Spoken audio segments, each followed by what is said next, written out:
Hey guys, this is Sweet, and in today's video, I'm going to be giving you my full Discipline Priest PvP guide for Shadowlands. In this guide, I'm going to run you through everything that you need to know to be successful with Disc Priest in Season 1. As always, if there are any changes to this guide, it will be in the comments below. And if you have any questions, please let me know, and I will try to answer them as best as I can. In this video, I'm going to be running you down on Covenants, Conduits, Gear, Stats, Talents, PvP Talents, and General Damage Rotation. So let's get cracking.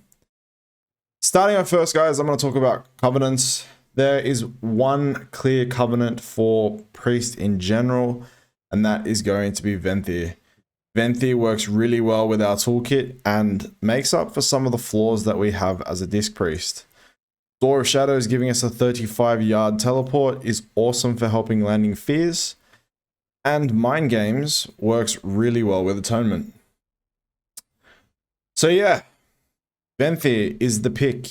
If you are a PvE Priest, I would suggest that you sim everything and that you check a PvE guide. Again, this is a PvP guide, so yeah, just keep that in mind. All right, after that, we're going to be talking about Conduits. My favorite conduit right now is Shining Radiance, which increases Powered Radiance's healing by 52%. My second favorite is Shattered Perception's Mind Game lasts an extra 2 seconds, dealing an additional 16.9% initial damage. Eventually, you will have both of these equipped by going down the potency route, but for now you will have to pick one of the two. Shining Radiance for me is more of a defensive pick, and because the meta is so bursty right now, I'm really loving this conduit. If you are playing more of an offensive comp like RMP, you may like to try Shattered Perceptions first, but yeah, keep in mind you will probably be running both at some point. Gonna talk about Legendaries now. When it comes to Legendaries, I guess the three choices: Sephuz's Proclamation, which gives you 10% crowd control reduction, and a 50% uptime of 80 secondary stats. This is my pick for every comp. I am loving this. It's so consistent. It works with every spec, every class. It's just a great all-round pick. I would suggest that everyone who is a beginner as well should go straight to Sephuz's Proclamation. Up next, Crystalline Reflection. This is an okay choice. I would not play it too often. The reason that I would not play it too often is that Powered Shield doesn't last very long. It is also not used very much in higher level play because of the mana cost to damage that it absorbs. The other thing as well, as it has a reflect of 20% of the damage it absorbs, it can break CC. If an enemy healer has got a dot on your teammates and you shield them and they're in a sheep, it might break the sheep. I mention this because there are a lot of people suggesting to run this this legendary, but I do not think it is that good. I would not be playing this. The other choice is Twins of the Sun Priestess, which grants power infusion to you when used on an ally. This is very powerful against teams that don't have a dispel, like a TSG played with a Paladin, which is a Warrior DK Pally. Teams where they have a Dispel and a Spell Steal, like an RMP, then this is actually bad for you and not good, because the chances are it's going to be used against you rather against the other team. So my choice is going to be Sephuz's Proclamation. I would suggest everyone picks this, even for Shadow. It is really, really good. Talking about talents, the first 3 rows have a bit of variety, so I'll discuss the first 3 rows. Twist of Fate is a defensive pick, but it can also be used to kind of switch the momentum of the game. When a target's below 35% and you heal them, you deal 20% increased damage and 20% healing. This is super important for picking people back up from 0 HP. If you have the Twist of Fate buff and you're running the Powered Radiance build that I'm running, you can take people from 30% HP to full in one heal. Insane. Chisholm is more of an offensive pick, Something that I would probably play in 2v2 as opposed to 3v3. 3v3 meta is a little bit too fast for Schism right now. But if you're playing at a very high level and you have really good teammates, then you probably could pull off Schism. I don't recommend it for beginners. It is more of an advanced talent. Coming into the second row, all of these talents have some place somewhere. Body and Soul is my general pick for most comps. It grants my target 40% movement speed when I use Power Word Shield on them. And yeah, it's a good overall pick. There's no downsides to it. It's not like it could be used against you or anything like that. It's pretty good. Masochism, when you cast Shadowman on yourself, it reduces your damage you take by 10%. Keep in mind that in PvP, the damage over time from Shadowman doesn't work because it was being used to break CCs when it was first released. So the only thing you're looking at here is the damage reduction. You would play this if you know you're going to be the target. If you're not going to be the target, then this talent is not as good as the other two. Angelic Feather is really good for winning disc versus disc battles. Landing fears and just generally getting away from other priests. This is best used with the intention of giving yourself speed. If you play like me on Australian ping and you have 200 MS when you're on American servers, I'm on an Australian right now, but if you play on an American server, you're going to have 200 MS. It's going to be impossible to hit any of your teammates. So I run Body and Soul for my teammates and for myself, whereas if I was versing a Disc Priest, I would run Angelic Feather just for myself to avoid those fears. Third row, Shield Discipline is crap. Don't ever play it. Mindbender is really, really good and affected by haste. Every time your Mindbender attacks, you'll regenerate 0.5% of your maximum mana. Now, the more haste you get, the more value Mindbender has. And now we're all at the point where we're around 20% plus haste. So Mindbender is really, really good. I think it's the best pick in this row.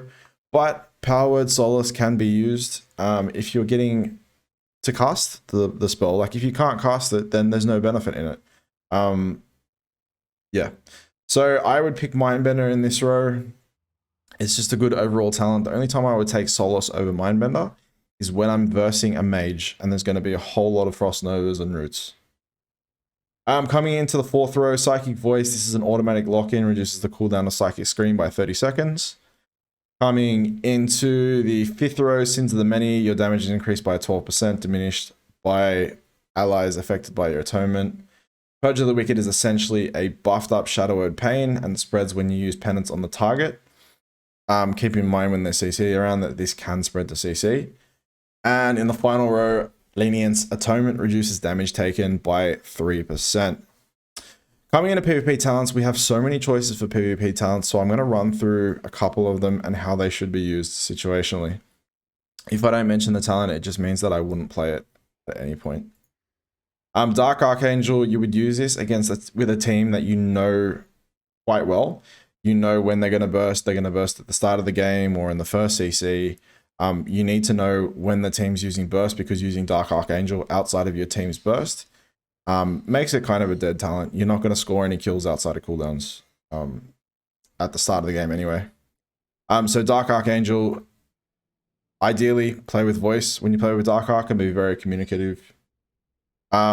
Second, Dome of Light. Dome of Light is one of my automatic lock-ins, one of my 2 automatic lock-ins in every game. Reduces the cooldown of Power Word Barrier by 90 seconds, which halves it to 1 minute 30. This means that you should have a defensive cooldown every time the enemy is having a go. Without this talent, you will have a gap every 3 or so goes where you don't have anything to answer. So Dome of Light is very strong. It also increases the damage reduction by an additional 25%, bringing it up to 50%. So it is very good. And finally, Ultimate Radius is my #1 lock-in right now for the current meta where the game is so fast. Now, this talent gets way too much hate, saying that it has such high mana cost and it makes you go, sure, okay. It has the highest output of any ability in the game and it's instant cast. Okay, you could heal up to 9 to 10k per cast per player in your team with 1 cast for 3k mana. Like, that is it's actually very efficient. It's more efficient than people think, especially with the Conduit. And this is awesome for picking your team back up. Now, as the meta slows down, this talent may become irrelevant. So check back in the comments to see if I am playing this in a few months' time. I'm not sure if I will be. Once the meta slows down and mana becomes more of an issue, I will probably drop this and go into Trinity. Let's talk about some other talents and situationally how I might use them. So sometimes I may drop Dark Archangel for Purification if I am versing a mage or a warlock team, a Destroy warlock. That's for the double the spell to get my team out of as much CC as possible. Trinity is what I will be playing instead of Ultimate Radiance once the meta starts to slow down. It's a good overall talent. It increases your damage and it increases the atonement healing transfer. Now, the reason that I'm not playing Trinity right now is because burst damage is so high, I am not really getting a chance to smite and use penance offensively. So once the meta slows down, Trinity will be an awesome pick. It's always been an awesome pick for us, and I think in the future it will be as well. Archangel is good over Dark Archangel if you need to get massive throughput out.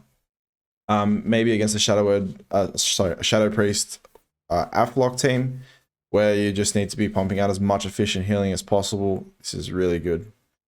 Thought Steel, I would play against the Mage. Not so much a Warlock.